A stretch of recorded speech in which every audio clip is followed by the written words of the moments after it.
Ondas de Impacto. Onde o silêncio fala, nós ouvimos.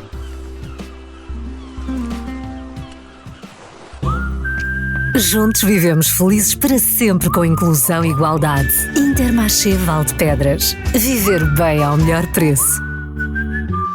Bem-vindos a mais um Ondas de Impacto. Este é um espaço onde acreditamos que a inclusão não se faz só com rampas, leis ou boas intenções, faz também com palavras, com escuta e com cultura. Hoje temos connosco um convidado especial, um poeta algarvio, professor de português e literatura, alguém que escreve devagar num mundo apressado, que convoca o épico, o místico e o silêncio num tempo de ruído constante. Assina como Nero, o pseudónimo de Roberto Simões, e é por Nero que o vamos tratar.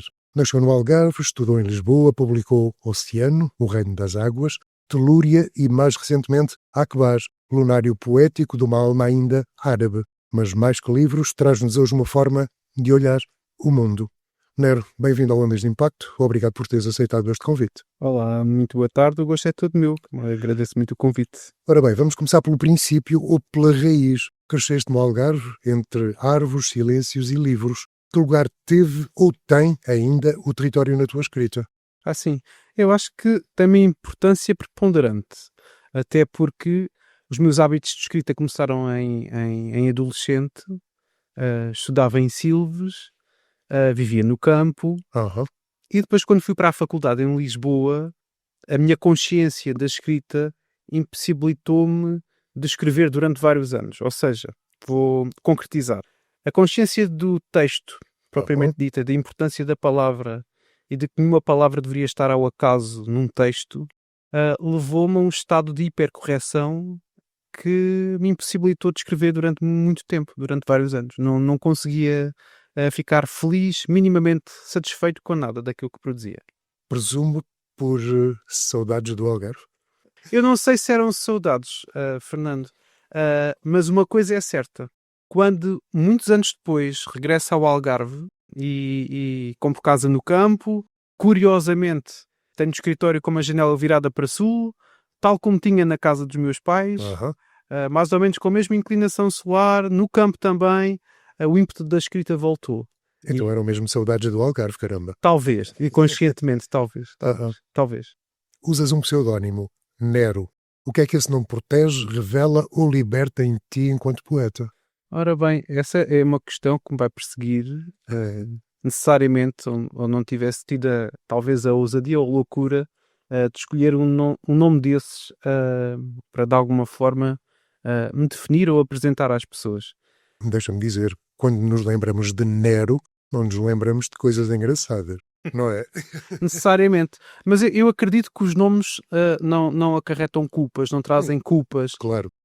Quantos Joões e Ricardos e Pedros não há por aí, alguns assassinos e também capazes de incendiar cidades e famílias, mas o nome prolifera, não é? Contudo, Nero teve esse trágico destino, digamos assim, o nome poderia ser perfeitamente um nome corrente no português, mas é raríssimo, não é? E talvez por isso eu tenha escolhido o nome, porque musicalmente, sonoramente é bonito, é um nome bonito, é um nome curto, é um nome que fica, e talvez por se calhar causar alguma espécie de estranheza, eu achei isso desafiante. Então deixa-me lá dar-me um nome difícil para ver se as pessoas se interessam em saber o que está para lá do nome, ou tal como a minha poesia também não é imediata, muita dela não é muito acessível à primeira vista, é preciso querer ler para além do que está escrito para se calhar entender. Sim, mas é o segredo da poesia, não é? De alguma poesia, sim. Sim, da boa poesia, desculpa. Não sei, isso deixo contigo. Ok. És professor de português e literatura. Ora bem, num mundo cada vez mais pragmático, onde a poesia é vista como supérflua, porquê é que continuas a acreditar nela como algo essencial? O sonho ou a sensação de que tenho a vocação para ensinar língua e a literatura surgiu-me antes de começar a escrever, propriamente. Contudo, depois foi ao contrário. Depois acabei por publicar primeiro e só mais recentemente, nos últimos anos, é que comecei a lecionar. Eu acho que é preciso, de alguma forma, contribuir para travar esta voracidade dos dias, do nosso tempo, da nossa sociedade, em que cada vez é tudo mais descartável, não é? Tudo mais rápido. Daí me ter dedicado à escrita, mas também é preciso semear isso de uma forma mais efetiva nos jovens. E acho que eu consigo fazer isso de alguma forma, embora nunca tenha garantias, nenhum professor tem garantias à partida, mas fica sempre a esperança de que algumas sementes possam um dia florescer, né? Rebentar e dar frutos. Curiosamente, a experiência que eu tenho em sala de aula não é de alguma animosidade para com a poesia, mas os miúdos gostam de ler poesia. É claro que as coisas estranham, sobretudo a partir do nono, quando de repente levam com Lusíadas e a linguagem fica mais arcaica, não é? E esse efeito de estranheza não facilita o contacto dos jovens com a poesia, mas de forma geral, da experiência que eu tenho, os miúdos gostam de poesia. Apesar de estranharem, mas depois entranham muito facilmente. Que idades têm os teus alunos? Bem, depende muito de ano para ano, mas eu do terceiro ciclo, portanto, século, oitavo, nono, até ao 12º, dou-te tudo um pouco. Falamos muito de inclusão em termos sociais, físicos e legais. Mas a poesia pode ser um lugar de inclusão? Quem é incluído quando se escreve um poema? Bem, a poesia tem um papel para a inclusão a vários níveis. Não é? Primeiro que tudo, e talvez de um ponto de vista mais egoísta, talvez contribua para uma maior inclusão do próprio poeta. Grande parte dos poetas, creio eu, são, por definição, pessoas fora da caixa. Não é? Eu vou-te recordar uma coisa. Eu fui aluno e amigo de uma pessoa chamada Rui Belo. Queres coisa mais estranha? Queres melhor poeta? Pois. Agora sim, arrisco-me eu. Muita da melhor poesia que eu li, ou daquela que eu entendo como melhor poesia, vem de mentes neurodivergentes. Sim. Portanto, que pensam, que vivem, que são fora da caixa. Portanto, pessoas com dificuldades de adaptação desde muito cedo, e foi também o meu caso. E, portanto, eu acho que, sinceramente, sou menos sozinho porque escrevo poesia e porque, de alguma forma, a levo a pessoas. Por mais máscaras que eu ponha, e neste momento, querendo ou não, eu agora já estou numa fase em que as máscaras se confundem comigo próprio. Mas eu estou aqui contigo, estou a ser verdadeiro, mas não deixa de ser uma máscara minha. Sim, todos nós a usamos. Mas uns mais do que outros. Alguns são mesmo profissionais da máscara. Portanto, a poesia, primeiro de tudo, contribuirá eventualmente, se o poeta permitir, para uma maior inclusão do próprio. Depois, pelos temas abordados, claro, pode chamar a atenção para ou faixas minoritárias da população, ou para algumas divergências, para deficiências, para pessoas que de alguma forma não estão tão incluídas quanto poderiam estar. E esse tem sido um papel da literatura desde sempre, não é? Chamar a atenção para isso, esse papel mais interventivo. Depois, enquanto expressão artística, também pode convocar almas que estão por aí e que precisam de uma forma diferente de se expressar. Enquanto, por exemplo, alunos na sala de aula que encontram na poesia um lugar. Que não têm muitos interesses ou são pessoas mais introvertidas, com mundos mais criativos, mais interiores, e que começam a escrever poesia e que de repente se encontram e se sentem alguém. Portanto, a poesia também pode contribuir para a inclusão no sentido em que abre portas para a autoperceção, para o autoconhecimento. Depois agora está muito em voga o slam poetry, não é? E temos visto muita gente... O spoken word? Sim, muita gente nova, muita gente divergente também, imigrantes também, que encontram ali um espaço comum para a partilha da palavra e que encontram também uma família, de alguma forma. Um grupo de amigos que depois que se vão encontrando. Não é muito o meu espaço, mas já frequentei e a experiência que eu tenho, formam-se de alguma forma comunidades a partir daí. Ok. E tu andas por aí, pelas comunidades, a dizer coisas? Quando me convidam, sim, lá apareço. Parece-me que não tens razão de queixa, digo eu. Não creio. Gostas de o fazer? está a ser uma experiência diferente. Isso exige de mim, claro, pelo menos nessa arte de dizer poesia, em que não serei necessariamente profissional, ainda que me realize bastante a fazer isso, isso exige de mim uma capacidade performativa que não é exigível necessariamente aos poetas. Não é? Outras áreas da minha vida deram-me, se calhar, algumas valências que me permitem estar mais confortável em palco ou em frente a um público. Que valências foram essas?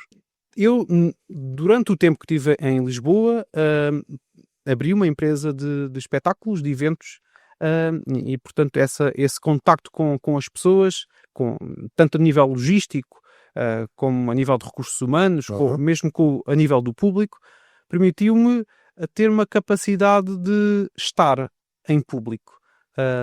E isso é à vontade que um ser habituado a estar sozinho, entre gatos e silêncios, a escrever, não é? Lá em casa, a apanhar o seu solzinho, não tem necessariamente. Foi uma escola. E até me ajudou para o dia a dia na sala de aula.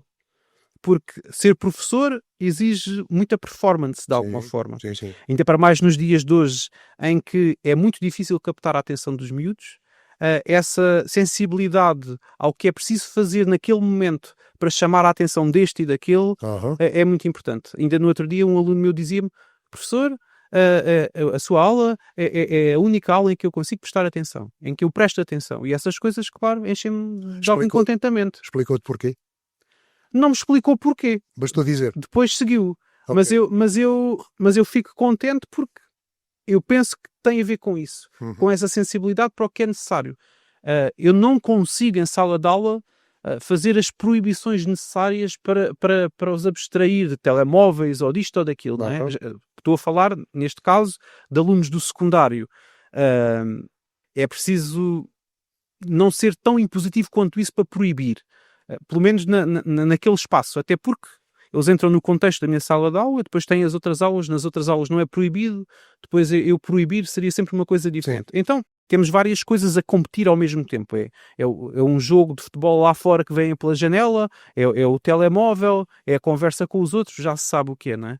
E então conseguir, de alguma forma, entre aspas, manipular atenções e captar essas atenções, eu acho que me veio muito dessa experiência com o público. Com os eventos. Sim. E que também aplico, claro, na escola. De alguma forma, na escola e na poesia depois, nestes contactos que vou tendo quando recito poesia. Quem são os teus poetas? Os meus poetas? Bem, vamos começar pelo início. O Oceano no Reino das Águas é um poema épico que de alguma forma vai buscar os moldes clássicos e, portanto, tenho que citar Homero necessariamente.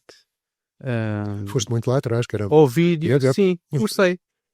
Não era para ser um poema épico, o Oceano, quando eu cheguei à universidade. Mas depois o contacto com a cultura clássica, com a literatura clássica, fez-me trilhar esse caminho. Ok. Cesário Verde. Gosto tanto de Cesário Verde. Morreu tão novo. Sim. Foi-se embora. O Rui Belo, de que falavas há pouco. O Rui Belo. Eu não me esqueço, eu tenho vários livros e lembro-me perfeitamente, na altura em que ele morreu, eu estava a ler o Despeço-me da Terra da Alegria. Incrível. E não só portugueses, o Cavafis, por exemplo, o grego. Enfim. Mas na poesia eu vou muito à descoberta do que é português.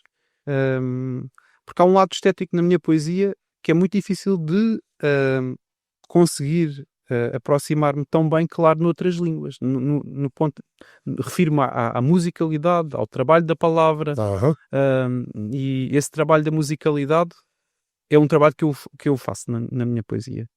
Acho que ainda importa fazer isso. Sim, eu creio que sim, quer dizer, acho que é uma parte importante da poesia. Os teus livros convocam mundos que muitas vezes são vistos como outros mundos. O épico, o místico, o islâmico, o árabe, o silêncio e o sagrado. Eu estive a estudar-te. Estou a ver que sim. Achas que a poesia pode ser uma ponte entre culturas num tempo tão polarizado? Claro que sim, claro que sim. A poesia unifica, não é?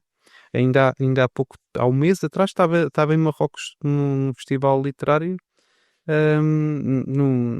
num contexto de um projeto chamado Poesias do Mundo, e poetas do mundo, em espanhol, em francês, em português, recitavam os seus poemas. Muitas vezes não entendíamos as línguas, mas ali estávamos com um propósito comum, de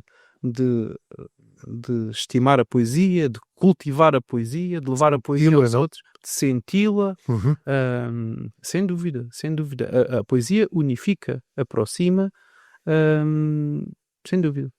Os novos poetas, esta malta mais nova, tens boas referências? Achas que a poesia está a evoluir ou parou e precisamos de gente com mais gás?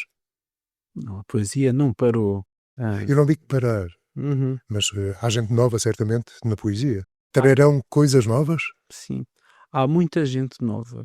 Neste terreno novo que estávamos a falar há pouco, do slam poetry, e desses encontros que se têm feito, é mais notável, talvez, esta nova geração que está a chegar à poesia e ao contacto com o público, e é uma poesia mais performativa.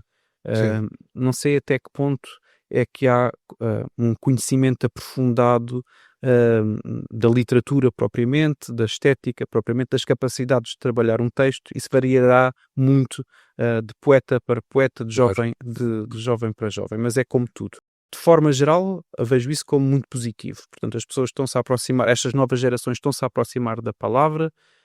Recitar poesia é fixe. É fixe, como dizia outro. Fazem TikToks a recitar poesia, vê-se bastante, mesmo nas redes sociais que têm tantas coisas más. Houve também uma aproximação da literatura, esta coisa dos bookstagrammers no Instagram e no TikTok, que partilham livros. O fenómeno literário, é claro que a essência do fenómeno literário faz-se entre a leitura e a escrita, mas esta partilha e este cultivo pelos livros, pela literatura, também me parece importante para chegar às novas camadas, a novos leitores. Começa sempre por algum lado. E não se pode exigir a pessoas que pouco contacto têm com a literatura que leiam lá já a literatura da pesada, não é? Temos que começar por algum lado. Portanto, eu vejo isso tudo como positivo. Agora, se depois as coisas evoluem para uma maior profundidade de leitura, isso eu tenho as minhas maiores dúvidas. Até porque a sociedade, de forma geral, não caminha para esse sentido. Está tudo muito supérfluo, fica tudo muito pela rama, pelas camadas mais superficiais. Este é um trabalho que nós temos que fazer enquanto sociedade, não só enquanto artistas, não é? Sim. Eu tento, por exemplo, agora vou terminar em princípio este ano ou no próximo, com o lançamento do próximo livro, a Trilogia do Espírito, que são 3 livros. Começou com o Telúria, agora com o Akbar, Lunário Poético de uma Alma Ainda Árabe. São viagens espirituais, de alguma forma, proporcionarão ao leitor, evidentemente, a viagem espiritual que ele permitir, e para a qual ele esteja disponível. Mas a preocupação com a conexão com a natureza, com a palavra no sentido mais sagrado, é uma preocupação minha bastante presente. É para aí que eu caminho, enquanto ser humano e enquanto poeta. E vejo que é necessário a sociedade, de forma geral, reconectar-se com as coisas. Achas possível nesta altura do campeonato? Ou é isto ou não é nada. Pois. Não é? Fala-se muitas vezes em desenvolvimento, que é preciso desenvolvimento. Mas é preciso ver como é que a palavra desenvolvimento está formada, com o des antes. Desenvolver, não sei se é propriamente uma coisa boa. Pois, desenvolver. Pelo contrário, o progresso passará por envolver-nos cada vez mais, uns com os outros, com a natureza, com esta nossa casa. Concordo. Não é? De forma a lutarmos contra as forças malignas que por aí andam e que são muitas. Isto sem qualquer sentido místico, não é? Que eu estou a dizer. É mesmo, o mundo está à beira de uma grande guerra, parece, não é? Soam os alarmes todos os dias. E nós temos que procurar alguma paz interior para tentar aguentar a coisa. Aguentar a coisa, não é? A tua rapaziada do segundo e terceiro ciclo, tu tens ideia se leem, se não leem? E não estou a falar de poesia só, leitura. Livros. Sim. De forma geral, livros leem muito pouco. Pois. Mas acho que nunca se escreveu tanto, não é? Pois, claro. Mas vamos lá ver. Também nunca se leu tanto. Agora, livros é outra conversa. Pois, eu falo de livros. Eles estão com o telemóvel todos... Eles, vírgula, nós estamos com o telemóvel a toda a hora, com o computador. Nós estamos a ler a toda a hora. Nós estamos no trânsito, estamos a ler informações, publicidade, outdoors. Há informação escrita em todo o lado. Portanto, nós passamos a vida a ler, na verdade. Agora... Livros, não. Mas vamos lá ver uma coisa. Os pais deles leem? Não leem. É esse o problema, não é? É um dos problemas. Não é? É aquela história... ler é um bocado como o amor. Não se ensina ninguém a amar, não é? Sim. Para amar é preciso ver os exemplos e ser amável. Não é? Vemos os pais, ou os familiares, ou em casa, vemos o amor e reproduzimos o amor. A leitura é a mesma coisa. Eu não posso chegar a uma sala de aula e dizer lê, porque o imperativo não basta para que eles aprendam a ler. Era o que se fazia antes na escola. E para dizer, pois, está bem, mas lê. Mas se os professores não leem, se os pais não leem, como é que é? É preciso reproduzir isto pelo exemplo, não é? É preciso ler mais de forma transversal. Nos países nórdicos da Europa, a média anda por volta dos 10 livros por ano. Em Portugal é um livro por ano. Portanto, o nosso desenvolvimento não é por acaso. É porque estamos na média de um livro por ano, não é? Quando há um livro por ano. Sim. Não é? É preciso sensibilizá-los para a necessidade de ler. Porque é ler. E ler em profundidade, não é? Mas isso é uma coisa que nós só podemos semear na escola, creio eu. Eu vejo por mim próprio. Mas deveria começar nos pequenitos, não no primeiro ciclo. E começa. Começa. Como é que estamos então tão atrasados? Porque depois, aí está, as causas são múltiplas, sim, claro. Mas não há fora da escola, ninguém lê, ou muitas poucas pessoas leem, percebes? Então, quando eles saem da escola e chegam a casa e está tudo no telemóvel, eles vão reproduzir as mesmas coisas. É claro que é muito mais imediato e mais atrativo a mexer no telemóvel, não é? Por favor, eu gosto muito mais de papel. Mas isto, pronto, não é? Pois com certeza. O cheiro do papel, o manusear o papel e o que está escrito no papel. Isso para mim é mágico. Pois é. Do telemóvel não é tão mágico. É essa magia que é preciso passar. Eu também encontro muitos alunos que preferem o papel ao ecrã. Isso acontece. Eu, por exemplo, o ano passado tive um aluno do 8º ano, numa das primeiras aulas eu perguntava-lhe pelos livros favoritos e ele me dizia o ensaio sobre a cegueira. E de repente estás a dar aulas a um miúdo do 8º ano que escrevia magnificamente bem, não é? Punha mesóclises no texto.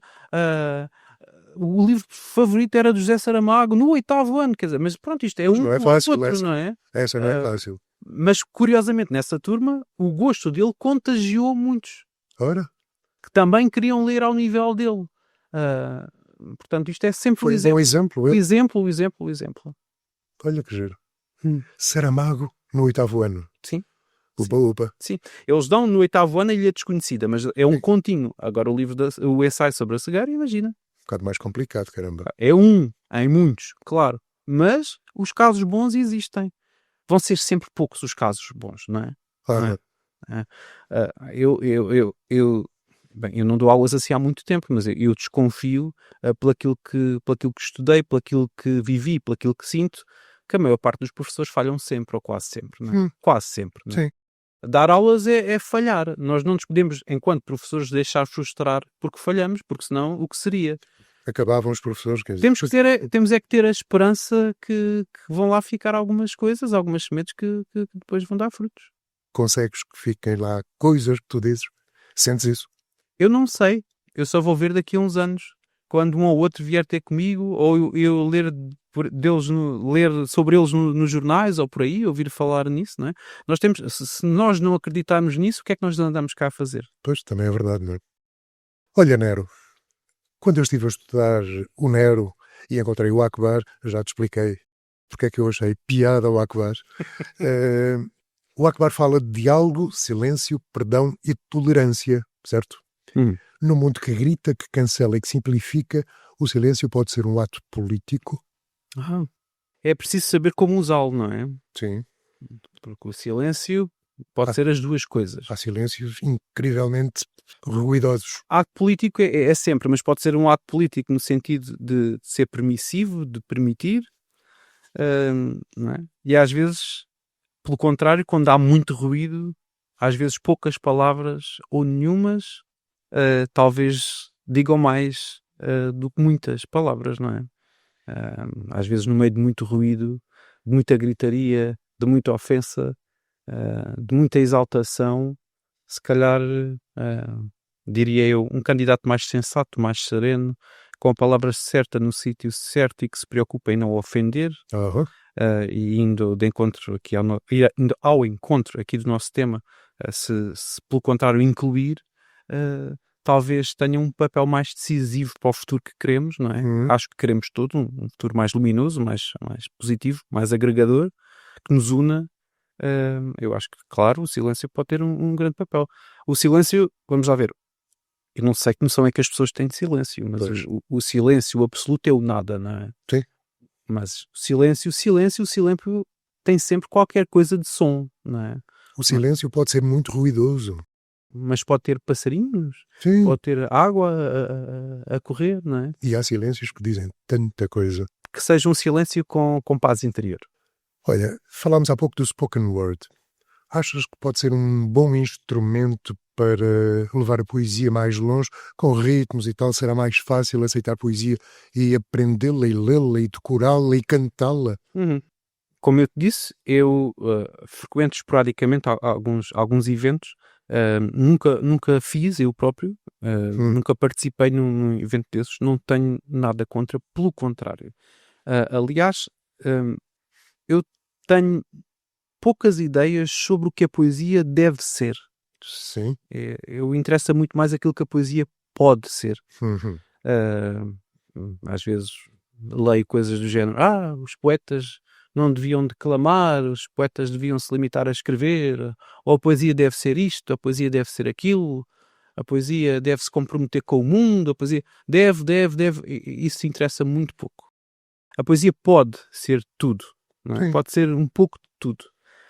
E dita das mais variadas maneiras, sim, quer dizer. E essa talvez seja a maior forma de inclusão. Aceitar que a poesia possa ser tudo um pouco, não é? É claro que estamos todos interessados em fazer boa poesia, mas até o que é uma boa poesia, um bom texto, é muito relativo, não é? Pode, às vezes, não ser tão boa esteticamente, mas se calhar pode chegar mais ao coração das pessoas, pode movê-las num determinado sentido, e nós não temos que reduzir um determinado tipo de poesia ou de forma de fazer poesia ou de transmitir poesia só para nos superiorizarmos aos outros, não é? Podemos aceitar ter uma perspectiva mais aberta para as coisas e acreditar que pode haver coisas boas em todas as formas de escrever, de fazer, de dizer poesia. Achas que ainda há por aí alguns mitos acerca da poesia? Por exemplo, eu ouvi isto, não rima, não é poesia. Sim. Bom, isso deve-se ouvir para quem parou de estudar poesia, se calhar no século XIX, exato, alguns no século XX, ou está mais acostumado com uma poesia mais popular. Deverá eventualmente ler também outros tipos de poesia. Mas sabes que até os próprios poetas contribuíram e muito para os mitos e para os preconceitos em relação à poesia. Eu estou cada vez mais convicto disso. Dá-me lá exemplos. Aquela conversa de que certamente já ouviste falar e de que muita gente ouviu falar e que ainda no outro dia eu ouvi uma poeta dizer que a poesia não serve para nada.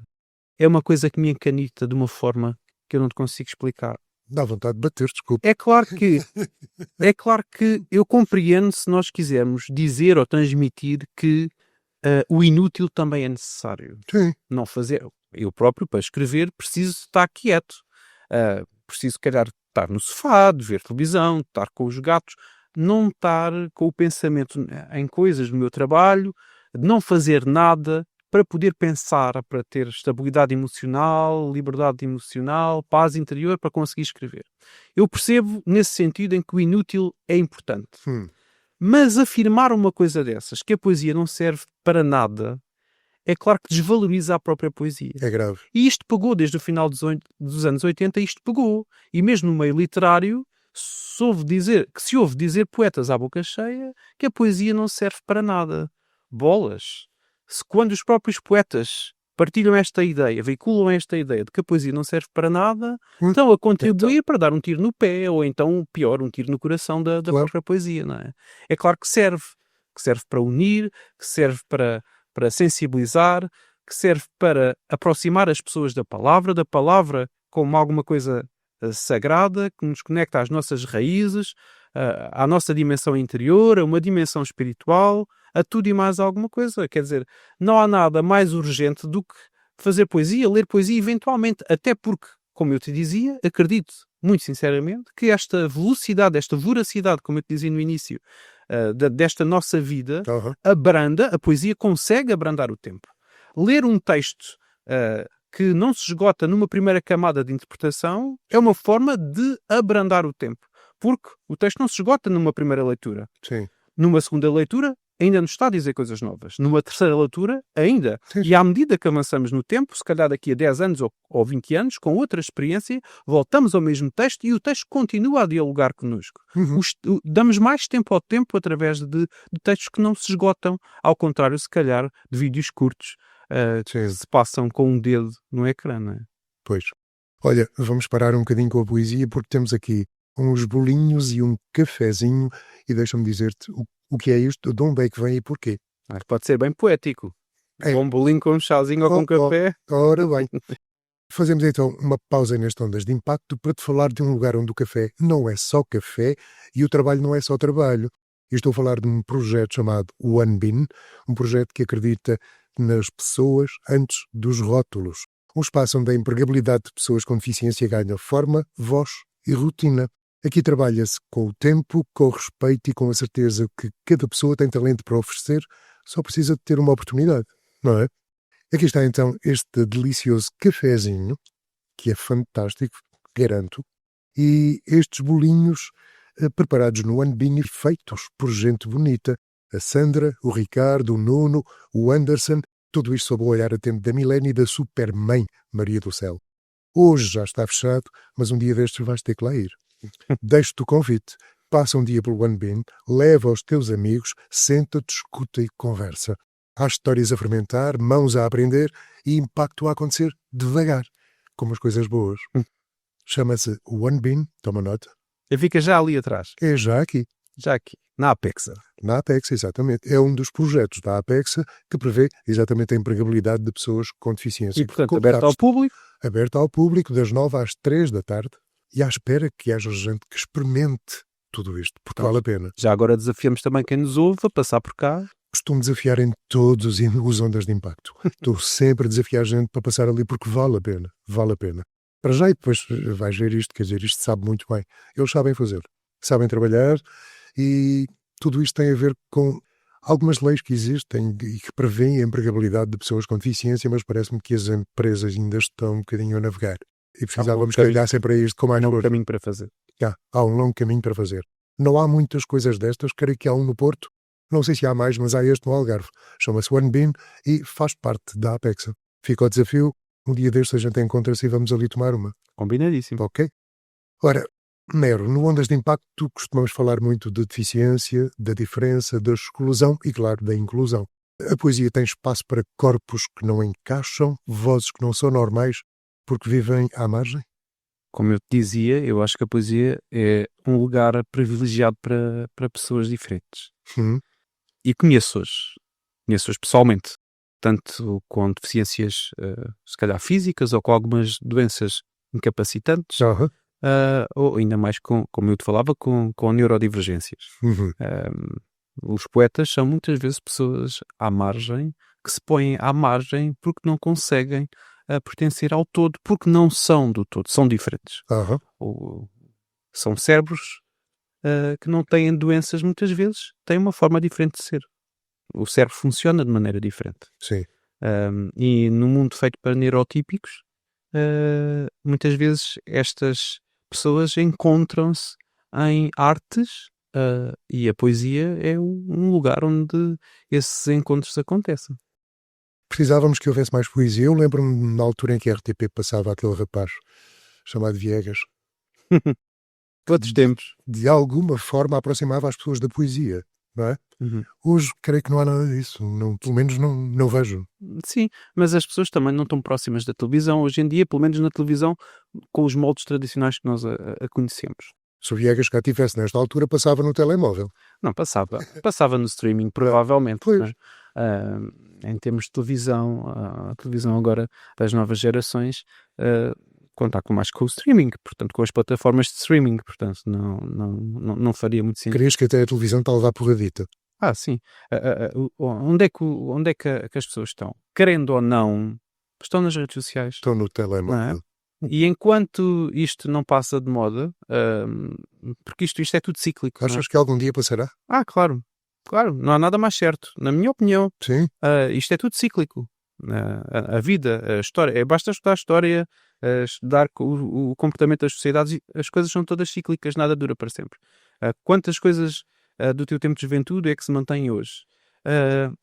As coisas mudam muito e estão a mudar muito depressa. Eu até me espanta como é que, por exemplo, o Facebook ainda existe. Ainda tem tanta gente. Eu deixei o Facebook há uns anos e tive que voltar quando comecei a publicar, porque havia uma faixa de público que estava no Facebook. E para chegar às pessoas tenho que fazer esse... Aliás, qualquer puto agora diz que o Facebook é para velhos.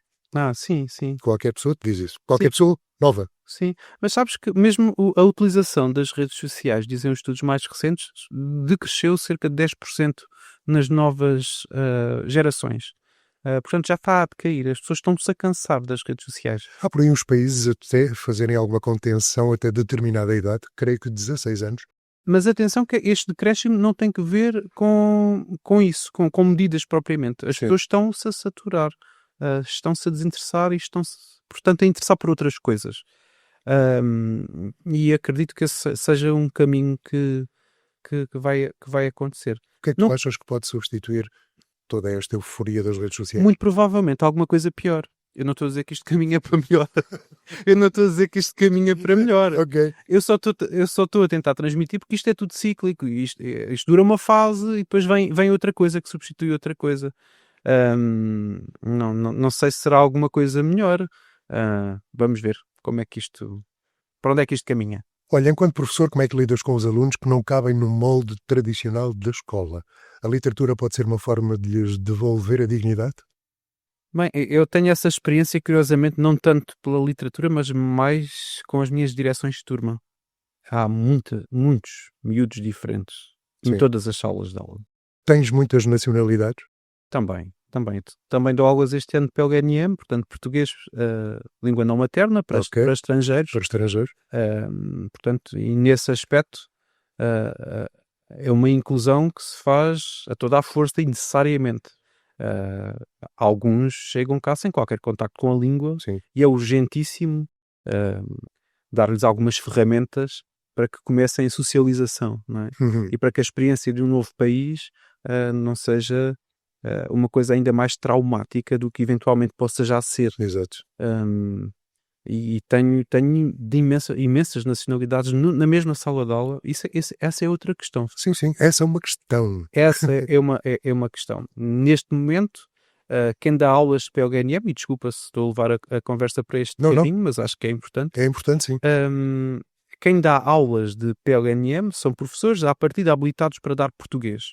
Mas dar português não é a mesma coisa do que dar português língua não materna. Ora bem. Existem mestrados de português língua estrangeira, português língua não materna, mas não são especializados em ensino. Pois. Quem tem formação a nível de mestrado em ensino, profissionalizante para o PLGNM, são professores portugueses que não têm mais do que um seminário Podemos concluir que há falta de preparação dos professores para esta nova realidade. Seria necessário um mestrado em ensino específico só para português língua não materna. Sim. E não há. E não há. Pois. Em ensino, não há. E dada a quantidade de imigrantes que nós temos neste momento, não é? Temos as escolas a que chegam imigrantes, eu não vou dizer todos os dias, mas ainda este período já tive, ainda agora começou e já tive alunos novos na turma. Estão sempre a chegar, têm que se enturmar, não é? E eu, por exemplo, dou aulas de português no secundário, dou aulas de português no básico, sou diretor de turma, estou com horas extraordinárias, dou aulas de PLNM, quer dizer, estou altamente sobrecarregado, não é? Praticamente não tenho vida, deveria ter, pelo menos para escrever alguma coisa. Sim. Era isso que eu ia perguntar, quando é que escreves, quando é que dormes? Há uma falta de professores tremenda, então de PLNM, e custa-me às vezes não conseguir chegar aos miúdos, porque não é possível numa turma de 20 e tal miúdos, de tantas nacionalidades, que estão ao mesmo tempo, chegar a todos, e com níveis de língua muito diferentes. A1, A0, A2, quer dizer, Sim, has de sentir de vez em quando que há ali determinada pessoa que não percebe nada daquilo que estás a dizer. É muito difícil. E não se tem feito nada, ou muito pouco, em relação a isso. É mesmo preciso um mestrado em ensino para português de língua não materna. Para já para o próximo ano. É preciso. Tem que vir mais pessoas, não é? É claro que já há um bocadinho mais pessoas a tirar mestrados em ensino, não é? Mas é preciso atrair mais gente, tomar medidas para atraí-los e fazer formação específica para isso, para que a inclusão se faça, pelo menos para os imigrantes, para os estrangeiros que cá chegam, de uma forma substancial, efetiva. A escola está confusa neste momento. Tá.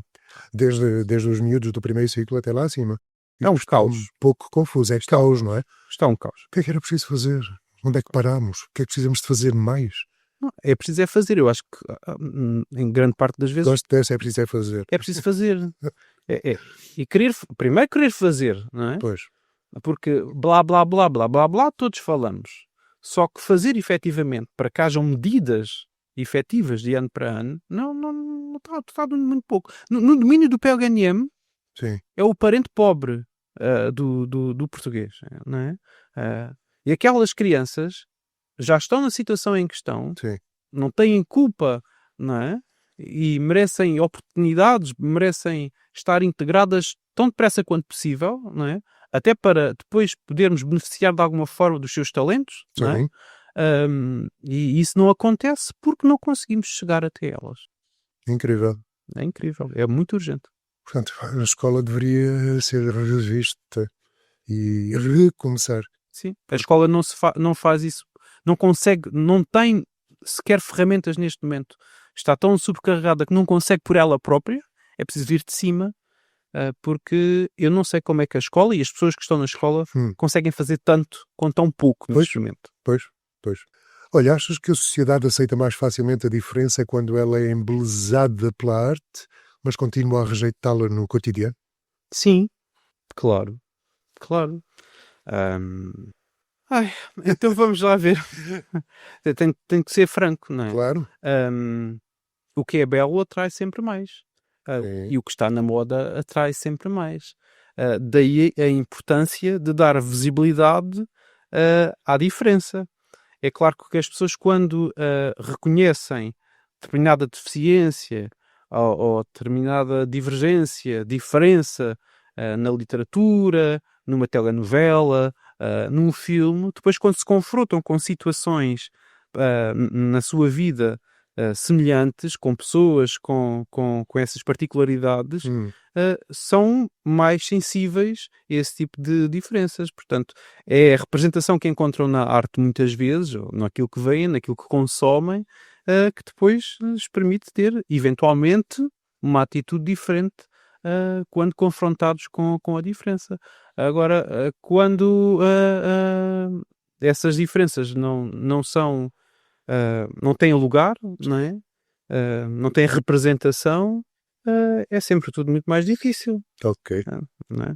Mesmo esta questão dos imigrantes, que agora está, mesmo por causa da política, está muito em voga, das sexualidades, do espectro todo das sexualidades, que há, na última década se tem debatido bastante, é a representatividade que permite abrir as consciências, as mentes das pessoas para a diferença e para a discussão dos assuntos, mesmo que não aceitem, pelo menos terem consciência de que a diferença existe. Sim.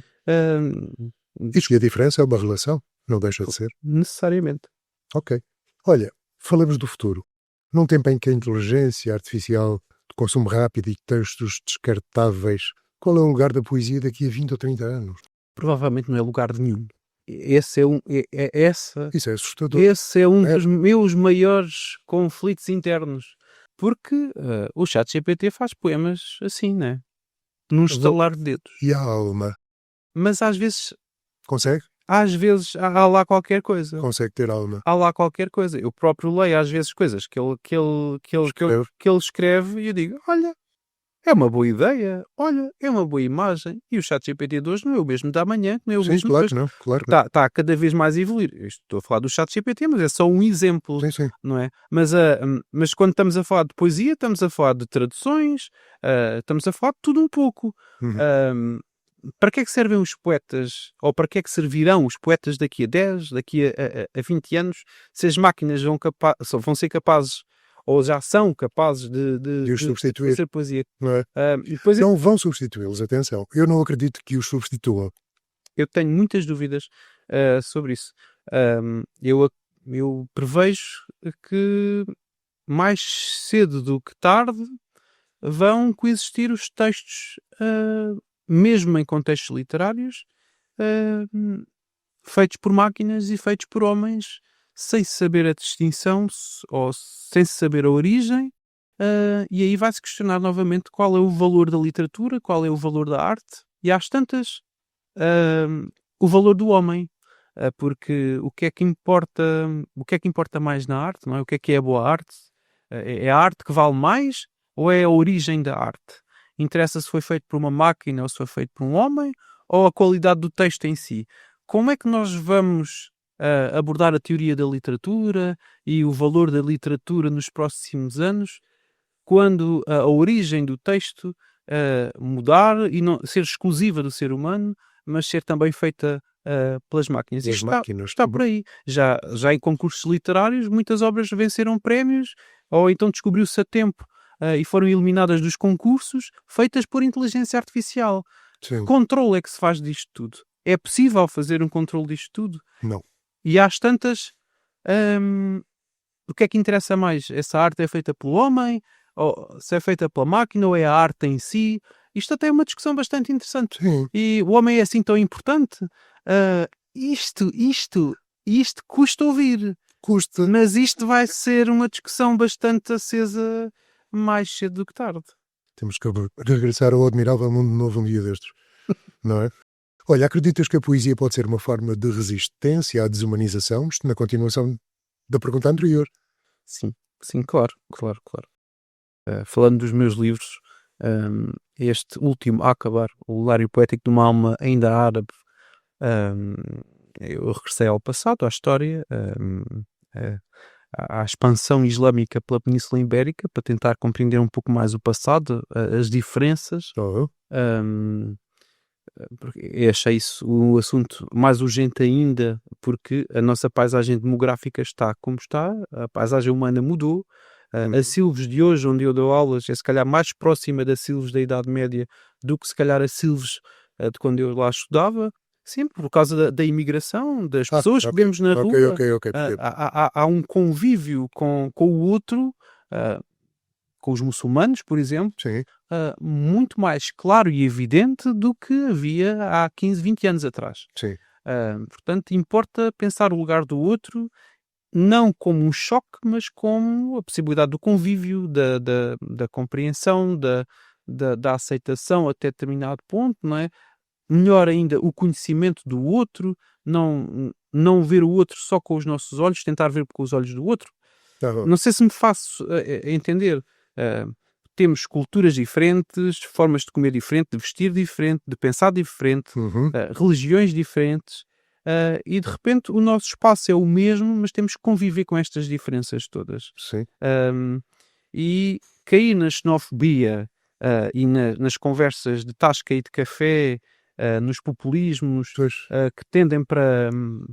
Que é uma coisa que está na moda, não é? Para ofender, infelizmente, para ofender, para magoar, para pôr à parte, para inferiorizar, esse não me parece ser o caminho, não é? Sim. Então interessa pensar o presente.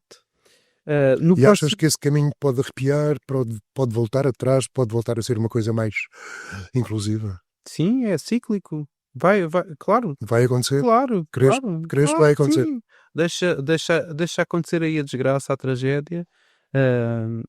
Eventualmente uma guerra, morrer gente, correr sangue. Eu não estou a falar disto de ânimo leve. Isto é a história. É o que está a acontecer. Isto é a história, não é? É o que está a acontecer.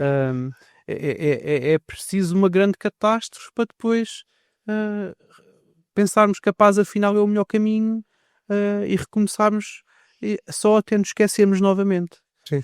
Isto vai ser sempre assim, não é? O próximo livro será sobre as civilizações indígenas da Amazónia, sobre a influência do Tupi-Guarani no português, por exemplo, sobre os imigrantes que têm no seu genoma essa ascendência indígena. Vou agora por esse caminho, ainda numa senda espiritual, mas vou trazer esse contacto de alguma forma. Caminho longo. É um caminho bem longo, bem longo. Eu não te vou deixar ir embora sem nos deixares aqui um cheirinho do teu Akbar. Ok? Então vou-te ler qualquer coisa. Sim, força, à vontade. Ler-te-ei um poema chamado Mulheres. Nasciam depois, com os répteis entre os dedos, as mulheres. Só porque ditas pela voz dos homens, esses que habitam a agonia e antecipam nos nervos o sudário. Desaparecem no chão, como o lusco-fusco, as mulheres, antes de vestirem a transparência dos lagos e a fragrância arbórea das enas, que alimentam nas asas os leões da terra. Ressurgirão com a sinuosidade mandibular as mulheres, enquanto o ácido as fizer exaustas e esventrarem pela força os másculos gumes, segurando pelas mãos os impérios mais longos. Só depois serão elas próprias, as mulheres, a memória repondo de quem sempre foram, sem qualquer vestígio dessa outra pele que, no evo, as afastou dos homens. Akbar, quem quiser, onde é que pode encontrar os teus livros, já agora? Sim, nas livrarias habituais, nas físicas, nas online, sim. Está por aí. Akbar, Lunário Poético de uma Alma Ainda Árabe. De uma alma ainda árabe. Ainda árabe. Ora bem, a gente precisava de ouvir isto. Vou-te fazer a última. É simples, mas é difícil. O que é que gostavas que uma pessoa sentisse ao fechar o teu livro? Que se sentisse mais capaz, mais feliz, mais plena de alguma forma, ou pelo menos com mais esperança. Isso era ótimo. Seria ótimo. Ora bem, Nero, obrigado por este tempo, pelas palavras e pelos silêncios, porque fizemos aqui alguns. Este episódio lembra-nos que a inclusão também se escreve verso a verso e que talvez o futuro precise menos de pressa e mais de escuta. Concordas? Claro que sim. Obrigado, Fernando, pelo convite. Foi um gosto. E a quem nos ouve, se este episódio te tocou, só tens que partilhar. A poesia não resolve tudo, mas pode ser o começo de uma conversa diferente. Passem muito bem, porque por hoje estamos conversados. Neste episódio destacamos alguns pensamentos. É claro que estamos todos interessados em fazer boa poesia, mas até o que é uma boa poesia, um bom texto, é muito relativo, não é? Pode, às vezes, não ser tão boa esteticamente, mas se calhar pode chegar mais ao coração das pessoas, pode movê-las num determinado sentido. E nós não temos que reduzir um determinado tipo de poesia ou de forma de fazer poesia ou de transmitir poesia só para nos superiorizarmos aos outros, não é? Podemos aceitar ter uma perspectiva mais aberta para as coisas e acreditar que pode haver coisas boas em todas as formas de escrever, de fazer, de dizer poesia. Os poetas são muitas vezes pessoas à margem, que se põem à margem porque não conseguem pertencer ao todo, porque não são do todo, são diferentes. São cérebros que não têm doenças muitas vezes, têm uma forma diferente de ser. O cérebro funciona de maneira diferente. E no mundo feito para neurotípicos, muitas vezes estas pessoas encontram-se em artes e a poesia é um lugar onde esses encontros acontecem. Obrigado por nos acompanhar em mais um episódio de Ondas de Impacto. Se este tema despertou o seu interesse, convidamo-lo a explorar mais sobre o assunto e a visitar-nos em inclusão.pt para ampliar o conhecimento sobre os desafios e as soluções que discutimos hoje. E se aprecia o nosso conteúdo, não se esqueça de subscrever Ondas de Impacto na sua plataforma de podcast favorita. Deixe também a sua avaliação, pois ela ajudar-nos-á a alcançar mais pessoas e a criar mais impacto. Voltamos em breve com novos temas e histórias inspiradoras. Até lá, continua a fazer parte desta onda de transformação. Ser cuidador é um ato de amor, mas quem cuida também precisa de apoio. O projeto WeCare da Apexa está aqui para ajudar. Capacite-se, fortaleça a sua rede de suporte e melhore a sua qualidade de vida, porque cuidar de si é o primeiro passo para cuidar de quem mais ama. Saiba mais em wecare.pt. Cuidadores também merecem cuidado.